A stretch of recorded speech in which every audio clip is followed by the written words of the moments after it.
Come on. My name is Willie. I keep the ladies screaming, and all my fans got screaming. You can defeat me.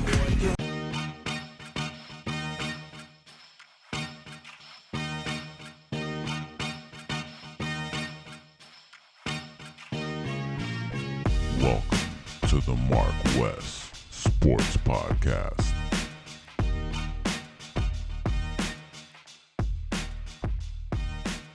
When you see that video, you're gonna be looking for other videos. I'm telling you. Yeah. But this is the MarcWes Sports Podcast. I'm your host, Wesley Pierre. I'm here with my producer, Christian. We talk about all sports, Miami, that is. Dolphins, Canes, a little bit of Heat.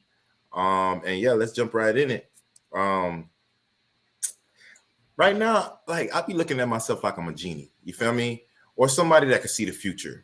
I don't got no Back to the Future car, but it seemed like I'm living in what I've lived already, you feel me? Because I'm tired of being like surprised. You know, I'm not surprised no more. The way everything's happening with my dog, the Almighty Tool, it seems like I've been living this for the longest because I'm not surprised anymore at what my dog be doing. My dog, damn, 39 points? Yo, Chris, when was the last time you seen 39 points for the damn Dolphins? Like, I don't know, man. It's been a minute. Yeah, I don't think I ever seen 39, and it should have been like 41, 42. If it was not for the field goal kicker missing the bunnies right there after you score a touchdown. You right there, you know, you're not right in front of the actual post like back in the G, but damn. Like, it's reasonable, and we paying you all this damn money. Like, I would assume that you're going to go ahead and make it. But it doesn't matter when you have the arm of the almighty Tua. You have the professor in Mike McDaniel. And you got two damn, I would say it now, future Hall of Famers. They're kind of like Duper and Clayton. You know, they just call one cheetah and they call one penguin. You know, crazy numbers. I mean, our running backs are looking serious. You got Moister. You got the dude that just came from San Fran, just jumped in and doing his thing, balling. I mean, damn, both our running backs.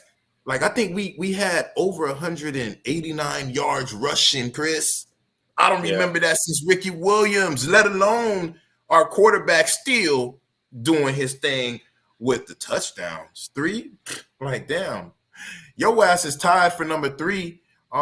In the NFL for the most touchdowns, and you missed 3 games. How is that? The arm of the almighty Tua. You know what I'm saying? It just feels so good. I'm mad Marcus not here, but again, we holding it down, and it's not gonna change anything. 2 weeks from now, 3 weeks from now, when Marcus come back, we're still gonna be on this winning streak. I mean, we're in the 50-year anniversary of the Dolphins going undefeated. From September 17th, 1972 to January 14th, 1973. The world witnessed an extraordinary achievement. The Dolphins have completed the greatest season in NFL history. Top 5 by a ton of people in center field. Perfection. 119 days of undefeated football. 17 games. 17 wins. Miami has won Super Bowl 7. Among those wins, the Vikings. Drop the throw. Wide open touchdown. The Jets. He fires, and here's the goal. The Giants. Firing deep downfield, Warfield, quick catch. The Browns. That was the old ball game. And the Steelers. 50 years later, we still toast to our remarkable feat. But that was then. The now is our focus. A new era of Miami Dolphins football. Striving ahead towards greatness. We're up top, down he goes. Oh, got it away, intercepted. So while we honor the past, we look to the future with excitement and hope.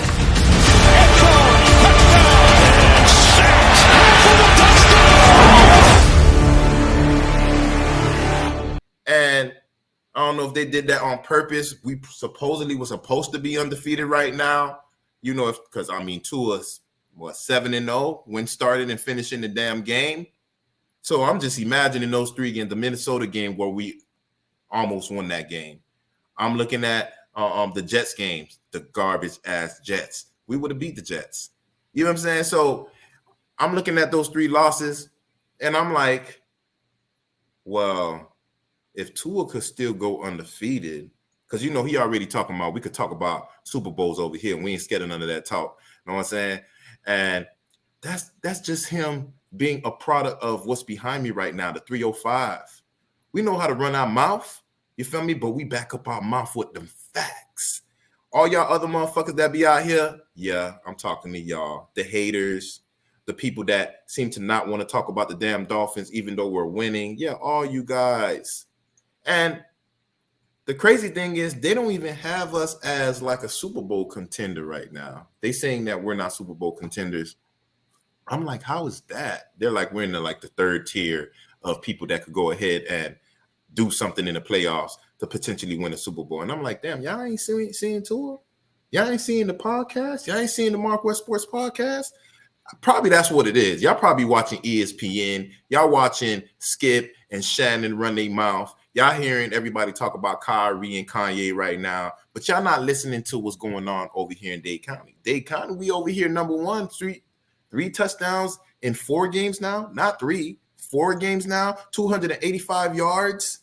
Dolphins quarterback Tua Tagovailoa, you said this team's best football is still ahead, but this was a very impressive and balanced performance today. 5 guys scored, 3 of them off of your arm. How well would you say this team is sinking at this point? I mean, it was a great team win today. We played complementary football in all 3 phases of the game, and I think we're finally finding out who we are as a team. So this is a great team win. It's a great team win to go into the bye, and we're just happy right now. Waddle showing off his vertical, that was pretty nice. Cleveland also is very well known for their run game, but today your running backs, Raheem Mostert, Jeff Wilson, really showed out. When they're running like that, how much more do they open up things for you? I think that was a great opportunity for our defense to show out because of their backs, and we know the kind of run game that they had, giving us the ball back and giving us opportunities to showcase our guys. And so really, it really was a team win, and couldn't be happier and prouder of our guys. Yeah, I want to give credit to your defense. 3 sacks, 14 quarterback hits. When you have this type of game, what type of momentum does it give you going into the bye? Well, it's a little hard with the momentum because we have a bye. But this is awesome because we get to sit on a win, for the next 2 weeks. So, we'll have to continue to create ways to make plays for our guys and continue to play complementary football. But shout out to my boy Jacoby. He played his heart out, with this team. But I'm just very happy of our guys and the way we played. Congratulations on an awesome win. Thank you. Appreciate it. Thank you, guys. It should have been more. You know what I'm saying? But why do all this? You feel me? When you got the running backs gelling like that, 189-yard rushing, the Dolphins normally don't run good. Big ass gaps, big ass holes. You know what I'm saying? It's like a mutt. It's like a mutt that just got ran through by everybody. She wide open. You feel me? Ain't no grip. You know what I'm saying? So yes, the Dolphins, we running a train on the NFL. We going through them holes. Every type of crevice that's in that twat, we in that motherfucker. And Tua is doing his thing. Mike McDaniel is doing his thing. Now, damn, that was a perfect game if it was not for the special teams. I'm just like, damn, we got 2 running backs that's running like that. We got both our wide receivers still doing their thing. And it was not just them now. Now we're showing you Chef Sherfield. Tua, end zone, caught. Trent Sherfield, touchdown.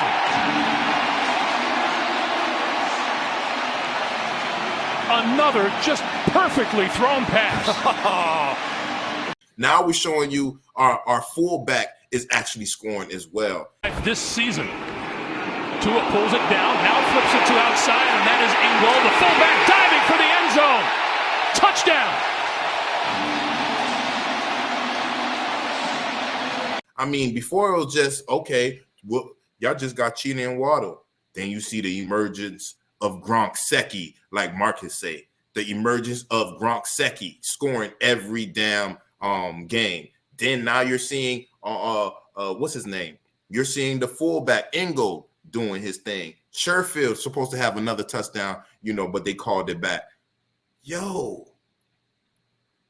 We're the touchdown Dolphins, man. I'm telling you. That's the new nickname, the touchdown Dolphins. That's the new nickname. The touchdown Dolphins. And just the plain fact that you can't really say anything negative about the Dolphins. And I want to say that because this game, they showed what the Dolphins would look like if the Dolphins actually played a real good game in all facets of the game. That's offense, that's defense, that's special teams. Again, special teams looking kind of shaky, not because of the punter, but because of the field goal kicker. But I'm going to put some faith in my dog. Why? Because they're paying him all this money. He did it last year. He did it also the year before that and showed us what type of person he is. So I ain't going to go ahead and kick my own man down. You know what I'm saying? I'm going to uplift him. Hopefully you watch this podcast. You'll be like, man, see, that's why I fuck with them boys from the MarcWes Sports Podcast, because they got faith in us. The same way Westradamus, me, have faith in the arm of the almighty Tua, he has faith in me and my foot. You know what I'm saying? All I need to do is just get it through the uprights. And I think that's what I'm going to go ahead and do. That's what he's saying to himself. So the crazy thing is we still haven't got Byron Jones back. That's our starting corner. I think I seen him a few weeks back, like running around in the practice field. So I was thinking that he's going to come back sooner than later. But then, I was hearing on the radio this morning, supposedly his contract is not guaranteed anymore, I think, after this year. So he's pulling what Xavier Howard did last year, which was hold out. But X-Man didn't do it during the games. He did it in the offseason where it really doesn't hurt the actual team. You doing it during the damn, we need you. You know what I'm saying? Like, why would you do that now? For me, if you don't come back this season, your ass got to get up out of the 305. And just like all them other people that we've been saying, sometimes we're known for the place where you go retire. Go collect that last check and retire in Miami. There's no state tax. And then, do your thing. So what you think is going to happen going on in the next few games? Because right now, we have a bye week. So Sunday is a chill day. I know you and wifey going to go to the beach. Yeah, I already know that. I already know. I mean, bro, we just got to keep doing what we're doing. I mean, I like the way we're looking. The defense is holding it down. The offense is holding it down. Tua actually threw a perfect pass at Tyreek that wasn't underthrown this time, but fucking the Browns defense, they had him on lock. But man, you know what I want to see? I want to see Mike Gesicki bring back the white boy gritty. That's what I want to see. Touchdown Dolphins.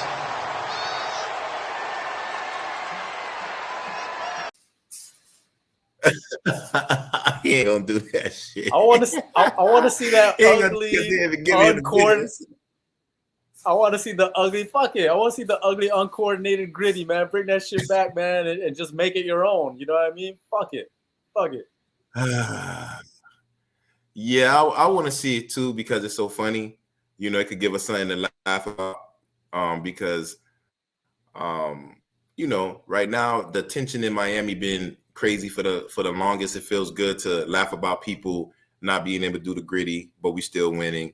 It feels good to possibly think we're gonna mess up the game and lose it in the end like we typically do, and we win the game.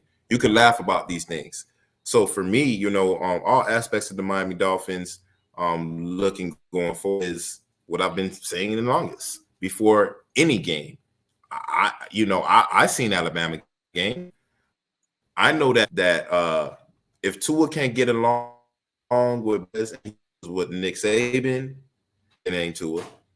I know that Mike McDaniel came and we're seeing the true Tua, the true arm of the almighty Tua. So I know it ain't Tua and it was Flores. I know that everything right now that wanted to go wrong with the Dolphins went wrong as well. Tua again, the concussion, missing 3 games, the snitching to the NFL, us losing the draft pick, our owner not being able, well, not our owner because I'm not owned by nobody. The owner of the Miami Dolphins not being able to be in the facilities. And we overcame all that. You know what I'm saying?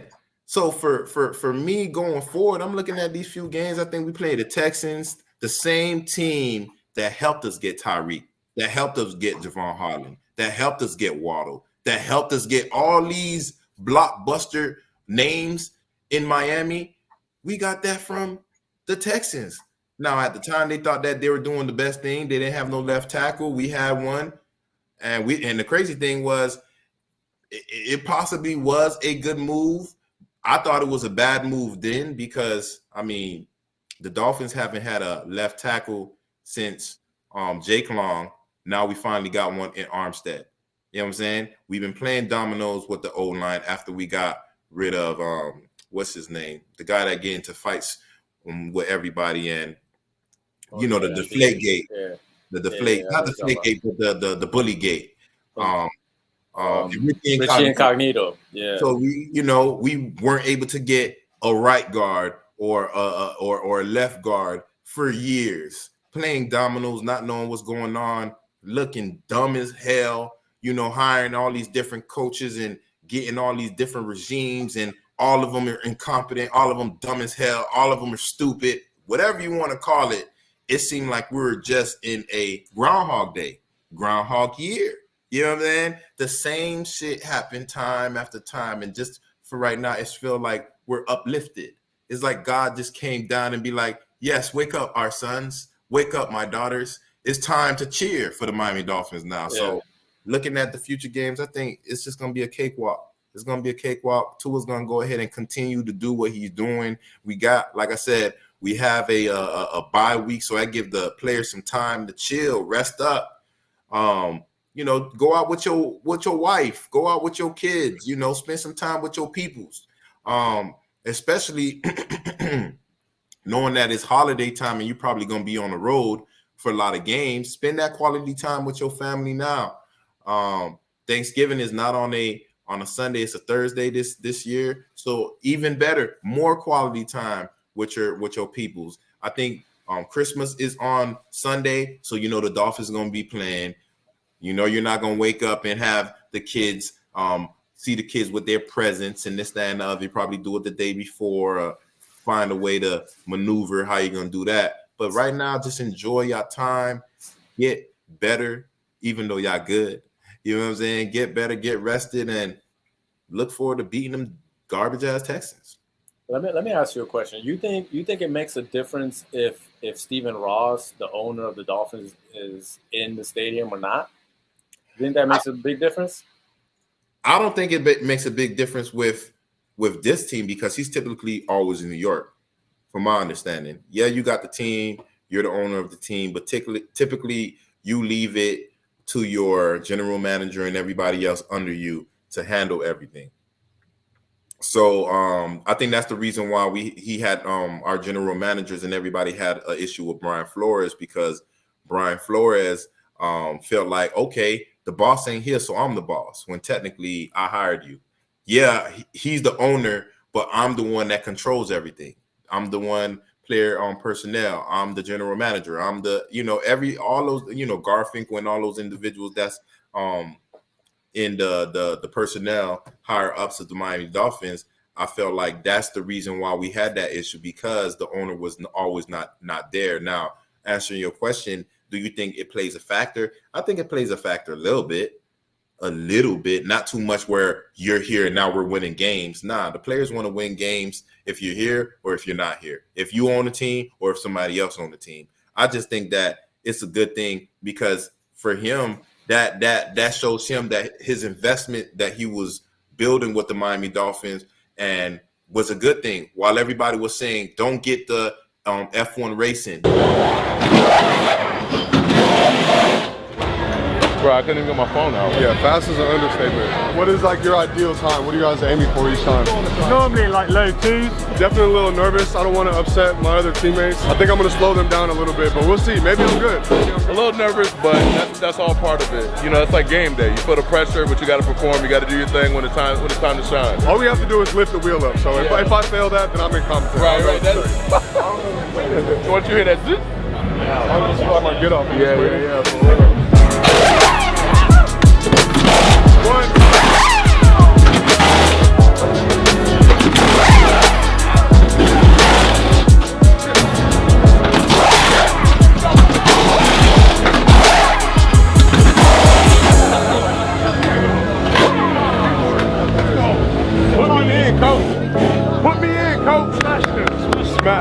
That was a success over here. Don't renovate the stadium. That's a success over here. We just sold out season tickets. Season tickets at the Dolphins Stadium sold out. That haven't happened in years. You know what I'm saying? Because we've been trashed for years. So I think it just shows that,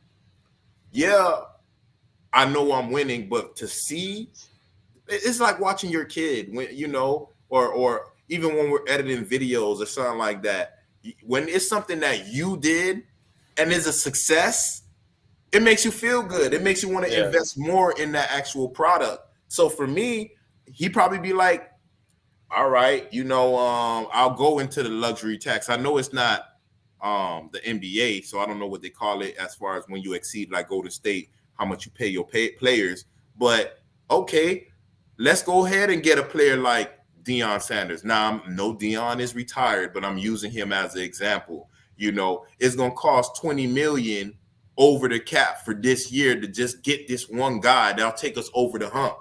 Let's go ahead and get it. Why is that? Because you got Byron Jones that's sitting on the bench that's supposed to be playing on the damn field, and he's not. That's really our problem right now. We got the enigma defense where everybody play man, and you normally gonna have the front seven blitz the actual quarterback.